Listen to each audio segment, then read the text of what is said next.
So the story goes back to 1497. King Manuel I was the king of Spain, of Portugal, that area. And at that time in the 15th century, the the initiative was to find the biggest gold, if you will, or the frontier that everybody was vying for was for India. And the reason India was the frontier for to be discovered was because they were trying to find the spice route and where the silk route and the spice route met. Okay, so India was had spices, which was the gold back in the day.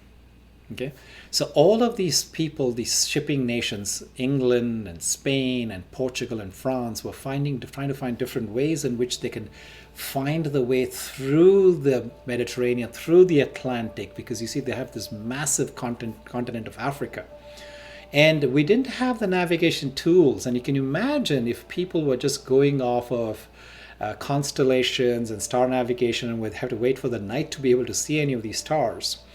And then they had this innovation that had been already sort of coming through evolutions of different variations of perfection.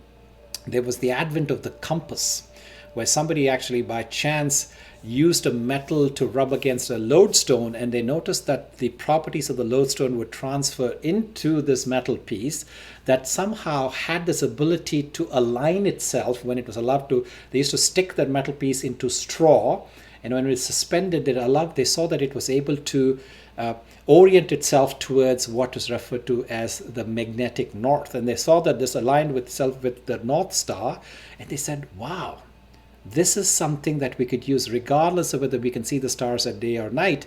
We can use this to navigate. And so Vasco da Gama was sent by King Manuel to go and find India. Now, there were lots of tides and currents in the Atlantic Ocean. And so what Vasco da Gama did very cleverly is that he skirted the coast of the west of Africa and came right along the coast. Really, there was no frontiers, there was no maps, there was not really a precedent that he was going off of. And he would come down the coast along the west coast of Africa. And then for the first time, he turned the corner around the Cape of Good Hope. And then they were pushed by currents for 4 months. He was pushed along the coast, the east coast of Africa, past South Africa, past Mozambique, and went to this place called Malindi in current-day Kenya, just below Mombasa. And there, he was sitting there and thinking, how does he make this crossing without the use of the land, which he was using as a way to use as a means of navigating, to know that he was within a vicinity and he was able to be safe, and he was able to come along this big massive continent. Now he had to make a leap across the Arabian Sea, and to his good fortune he met with this man, this spice trader from India, Kanhi Malan.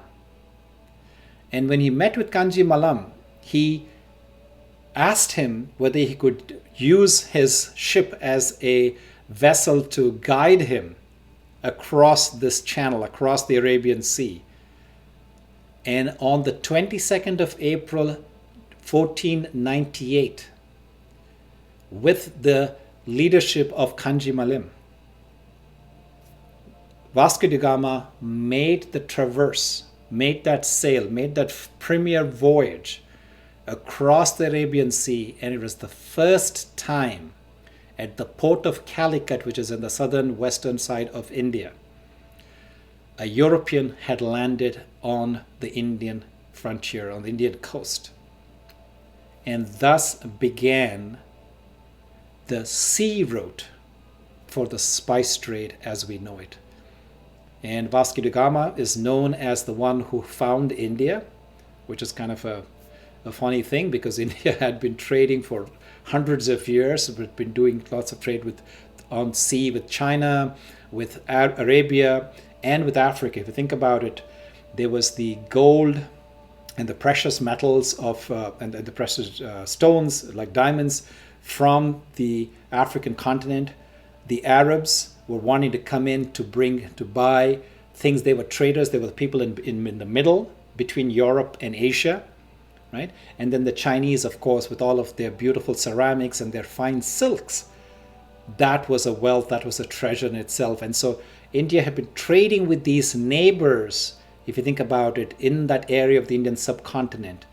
But that day, in 1948, there was a connection made with Europe, and that began a whole new boom of business. Now, I'm telling you the story because that was the time when the compass was the king. It was the most important device that helped these people to navigate at a time, to take you to places where you had never been to. There has been no precedent, as no man has ever been on those journeys. 1498. Sorry, I think I said it backwards. So thank you, Siglander, for correcting me on that. So 1498, yes. And so if you think about the role of the compass at that time, was something like as one of the greatest innovations. Now, I want you to take the lesson from that story and ask yourself, what is the compass that is guiding me on my journey? What is my true north? Do I have a set of values? Do I understand my strengths, my core competencies that is helping me to determine where am I going with my life? Where am I putting my energies? Where am I investing in to create the future that I want? Now, in a compass, as you know, in anybody who's made any kind of a journey, there are two things that are important. As much as it's important to know where your true north is, it is also important to know where you are right now. And if you understand, A, where you are right now, and B, where so that you want to go, then you have this tool, or you have this technique that will guide you to where you want to go. So today I'm going to share with you a very simple technique of helping you understand how do you determine what is your true north. Now, some of you may already have this. Some of you already may know this. Some of you may have already have done that homework and have a clear sense. But at the same time, maybe a little bit uncertain. Now, whether you are on one side of the spectrum where you have absolutely no clue what are your strengths, what's your true north, what are your value systems, or if you're somewhat figured it out, I ask that you use this 5-step technique. Okay? So I want you to reflect on these questions. Now, you might have seen people come to you. People come to every one of us. We interact with people because ultimately all interactions, I say, are stemmed in 3 things. We come to each other, we meet each other because we seek love, light, and power. Okay? Specifically, though, what is it that people come to you for? So in the process of reflecting what is your core competence and what is your core values, what is your true gift that you're here to share with the world, ask yourself this first question. Who am I? What is it that I do? What is it that I do? I'm expanding on the same point. That I feel that I have a gift. I have a special skill. I have a special talent.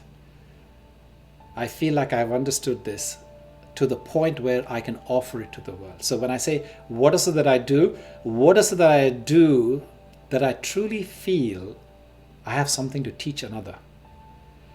Okay, so that's your second question. And then the third question is, who do you do it for? So, what are the kind of people who come to you? Are there a subset? Are there a demographic? Are there a certain kind of people, male, female, a particular race, a particular religion, a particular community, a particular geographic distribution, a particular age group, whatever it case may be. So who do you do it for? And the next question is, what do those people want or need in their life that they come to you for that? What do those people need or want that they come to you to learn that, to get that, to feel that? Okay? And then the final question is, how do they transform? What change do they perceive in their life when they have come to you and have gotten that which they get from you? Okay?